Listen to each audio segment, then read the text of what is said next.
దేవునికి స్తోత్రాలు. ప్రభువైన యేసుక్రీస్తు నామములో ఈ కార్యక్రమం చూస్తున్న మీ అందరికీ శుభాభివందనాలు. ఈరోజు మనము నిజంగా మొరపెట్టు వారి పక్షమున దేవుడు పనిచేస్తాడు అనే అంశమును ధ్యానం చేసుకుందాము. కీర్తనలు 145వ కీర్తన 18 వచనంలో మనం గమనించినట్లయితే, తనకు మొరపెట్టు వారికి అందరికీ, తనకు నిజంగా మొరపెట్టు వారికందరికీ యెహోవా సమీపముగా ఉన్నాడు అనేది వాక్యాన్ని మనము చూడగలం. అంటే దేవుడు ప్రతి ఒక్క వ్యక్తి జీవితంలో తన పని జరిగించాలని, తన కార్యం చేయాలని దేవుడు ఇష్టపడుతున్నాడు, సిద్ధపడుతున్నాడు. అయితే దేవునికి మరి 2 రకాలుగా ప్రార్థించే వ్యక్తులుగా ఉన్నట్టు మనం చూస్తున్నాం. అంటే క్యాజువల్‌గా ప్రార్థన చేసేవారున్నారు, నిజముగా ప్రార్థన చేసేవారున్నారు. అయితే దేవుడు హృదయ అంతరంగములు, రహస్యములు తెలిసిన దేవుడు. అంటే ఎవరు ఏ విధంగా ప్రార్థన చేస్తున్నారు అనేది దేవుడు అంతరంగాలను పరిశీలించే దేవుడుగా ఉన్నాడు గనుక, నిజముగా ప్రార్థించేవారు తెలుసు. మరి మామూలుగా ప్రార్థించేవారు గూడా దేవునికి తెలుసు. ఇక్కడ మనము లూకా సువార్త 18వ అధ్యాయము 10వ వచనాన్ని గమనించినట్లయితే, లూకా సువార్త 18వ అధ్యాయము 10వ వచనాన్ని మనం గమనించినట్లయితే, ఇక్కడ మనము ప్రార్థన చేయుటకై ఇద్దరు మనుషులు దేవాలయమునకు వెళ్ళిరి. వారిలో ఒకడు పరిసయ్యుడు, ఒకరు సుంకరి. ఇక్కడ చూడండి, ఇద్దరు ప్రార్థన చేస్తున్నారు. ఒకరు మరి ప్రార్థన చేస్తున్నారు. ఇంకొకైన నిజముగా మొరపెడుతున్నాడు. ఒకరేమో మొరపెడుతున్నారు. ఏమని అంటే మామూలుగా ఇతర వ్యక్తుల లెక్క నేను లేను అని చెప్పేసి అంటున్నాడు. ఇక్కడ సుంకరు మాత్రం నిజముగా ప్రార్థన చేస్తున్నాడు. ఏమని? పాపినై నన్ను కరుణించుమని చెప్పేసి నిజముగా మొరపెడుతున్నాడు. కనుక ఈ రోజులలో మామూలుగా ప్రార్థన చేసే వాళ్ళున్నారు. నిజముగా మొరపెట్టే వాళ్ళున్నారు. కనుక ఎప్పుడైతే నిజముగా మనం మొరపెడతామో దేవుడు మనకు సమీపంగా ఉంటాడని దేవుని యొక్క వాక్యము సెలవిస్తున్నది. ఇక్కడ అపోస్తుల కార్యములు 19వ అధ్యాయము, అపోస్తుల కార్యములు 19వ అధ్యాయాన్ని మనం గమనించినట్లయితే, 19వ అధ్యాయం 14వ వచనంలో, యూదుడైన స్కెయవాను ఒక ప్రధాన యాజకుని కుమారులు 7. ఇక్కడ పౌలు యేసును ప్రకటిస్తూ ఉన్నాడు. ఇక్కడ ప్రధాన యాజకు స్కెయవాను కుమారులు కూడా యేసు గురించిన ఆసక్తి ఉన్నది గానీ, వాళ్ళు ప్రార్థన పరులు కాదు. మామూలుగా ప్రార్థన చేసేవాళ్ళు గానీ, నిజముగా మొరపెట్టేవాళ్ళు కాదు. ఇక్కడ వాళ్ళు చేసే ప్రార్థన వాళ్ళను రక్షించేంతగా సరిపోయేంత ప్రార్థన లేదు. ఈరోజు కూడా చాలామంది జీవితంలో వాళ్ళకు వాళ్ళు రక్షించుకునేంత కూడా ప్రార్థన చేసేంత సమయం కూడా వాళ్ళు కేటాయించని పరిస్థితిలో ఉంటున్నారు. ఇక్కడ ఏం జరిగింది?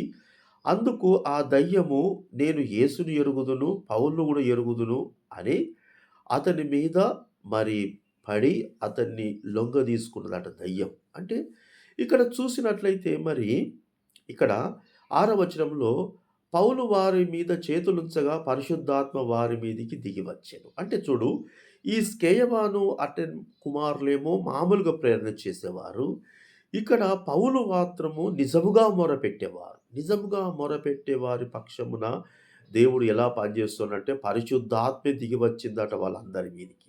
చూడండి, అలా అద్భుతమైన కార్యములు మనము చూడగలము. ఇక్కడ మనము 10వ వచనం కూడా చూసినట్లయితే, మరియు మాంత్రిక విద్య అభ్యసించిన వారు అనేకులు తమ పుస్తకములు తెచ్చి అందరి ఎదుట వాటిని కాల్చిండ్రట. అంటే పరిశుద్ధాత్మ దేవుడు ఎప్పుడు చేస్తాడంటే నిజముగా మొరపెట్టే వారిని కూడా దేవుడు చూస్తున్నాడు. నిజంగా మొరపెట్టే వారందరికీ దేవుడు సమీపంగా ఉన్నాడు. కనుక పౌలుకు దేవుడు సమీపంగా ఉన్నాడు. ఈ యొక్క పౌలు ద్వారా ఎంతమందికైతే పౌలు దేవుని యొక్క మాటలు ప్రకటిస్తున్నాడో, వారి పక్షమున పరిశుద్ధాత్మ దేవుడు పౌలు ద్వారా, ఆయన పెడుతున్న నిజమైన మొర ద్వారా పరిశుద్ధాత్మ దేవుడు వాళ్ళ హృదయములో కార్యం జరిగించిండు గనుకనే వారు మాంత్రిక శక్తి విద్య కలిగిన పుస్తకాలు కాలబెట్టిర్రట. అన్ని సంవత్సరాలు చేసిన సాధనను ఒకే రోజు విడిచిపెట్టినంటే దానికి కారణము నిజముగా మొరపెట్టిండు గనుక. ఇక స్కెయవాను యొక్క యాజకుని కుమారులు మామూలుగా ప్రార్థన చేసేవాళ్ళు. బహుశా ఒక సుంకర్‌లాగా అని నా అభిప్రాయం, అంతేగాని నిజంగా అట్లా కాదు.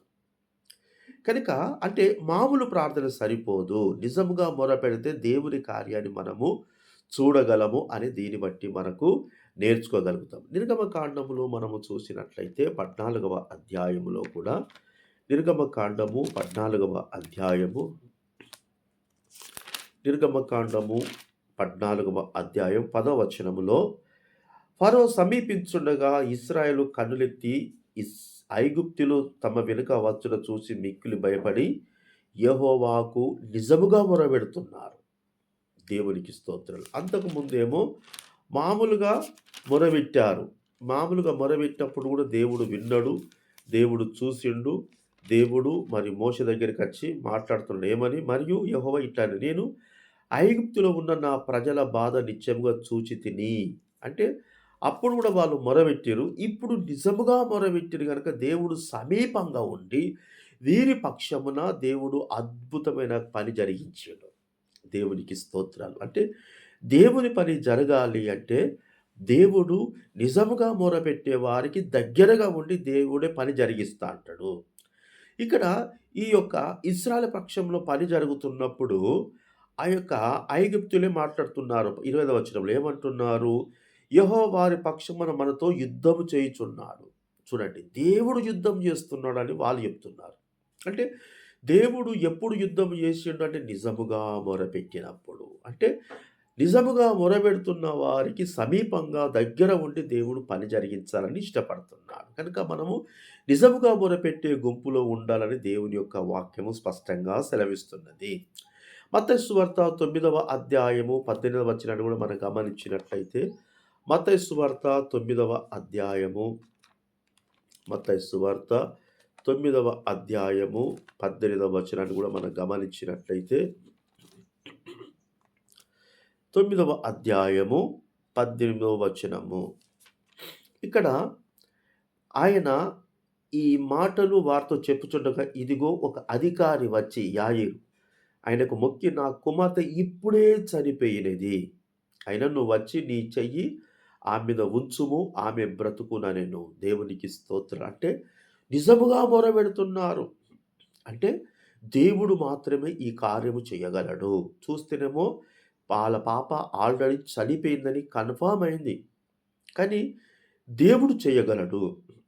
దేవుడు సమీపంగా ఉన్నాడు, దగ్గరలో ఉన్నాడు గనుక దేవుణ్ణి వేడుకుంటే దేవుడు తప్పకుండా కార్యం జరిగిస్తాడని చెప్పేసి ఈ యాయీరు ఎప్పుడైతే మొరపెట్టిండో ఆ సమీపంగా ఉన్న దేవుడు యాయీరు పక్షమున పని చేయడానికి అక్కడున్న పనిని పక్కబెట్టి యాయీరు మొరపెట్టిన పని చేయడానికి ముందుకెళ్ళిండు.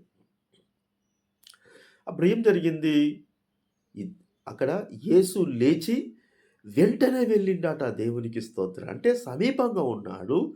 మొరపెట్టే వారి పక్షాన పనిచేయడానికి దేవుడు సిద్ధంగా ఉన్నాడు. కనుక నీ జీవితంలో నీ పరిస్థితి ఏదైనప్పటికీ కూడా నీ పక్షంలో దేవుడు పనిచేయడానికి సిద్ధముగా ఉన్నాడు. నువ్వు నిజంగా మొరపెట్టే కోవలో ఉన్నట్లయితే అప్పటిదప్పుడే దేవుని కార్యం నువ్వు చూడగలవు.